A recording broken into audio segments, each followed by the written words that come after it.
Many of us grown up increasingly tired of legacy sequels that feel the need to deconstruct the heroes and reframe the bad guys as misunderstood. What do you think Cobra Kai has done differently that made it work so much better?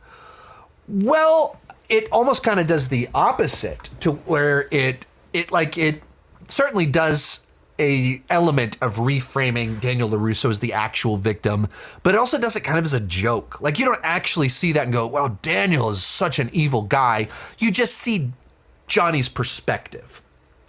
But I think more importantly, the thing that Cobra Kai does so well is it's able to get away with so much. Like, it shifts clearly into being a comedy. It's pretty ridiculous, very frequently very ridiculous.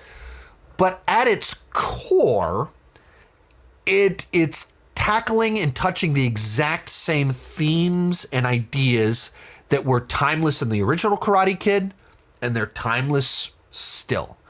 They meant so much to me in the 80s when I first watched Karate Kid, and they work for my 10-year-old daughter who's watching Cobra Kai and like really enjoying it. And they work for the Cobra Kai kid who is, what is it, early 20s, and adores the show and has this massive hit YouTube channel because of it. So it's just timeless cross-generational themes about kids lacking confidence, kids being bullied, and finding a mentor that they need that helps them to be a better version of themselves. It's about kids that need fathers and these father figures that need a kid to be a father to. And these are very timeless ideas that cross cultural boundaries, and they connect on a human level. And that's what Cobra Kai has done. It does it in a different way. It flips the formula. And the Mr. Miyagi of Cobra Kai at the beginning is Johnny, who's so different from Mr. Miyagi. But it finds that commonality in there still of this aging man that has a skill set that's not, he's broken. He's not complete in his current form. And through being a mentor, he becomes that complete version of himself. It gets all of that right.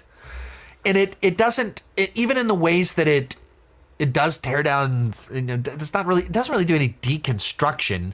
Daniel's always been kind of a wienery kid and whiny and annoying, and he's that in Cobra Kai, but as a grown-up. But it's all consistent. And even when they show him kind of losing his way a little bit as a kind of an older guy, the way they show Daniel LaRusso as losing his way is he's a really successful businessman that's happily married and has at least one well-adjusted kid and one entitled Lapusso.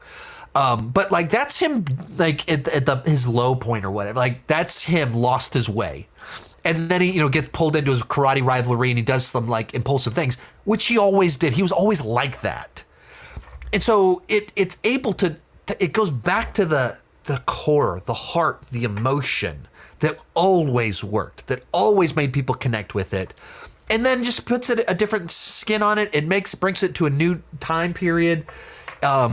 And it just works because it feels like it's honoring what this has always been about. Most of these clips are pulled from my Patreon live streams. I do about 6 live streams every single month. For $2 per month, $20 per year, you can get access to all the exclusive videos and live streams. For $5 per month, you get your name on my end card. At the top tier, you get a 30-minute video chat with me each month. The link down below in the description has more information.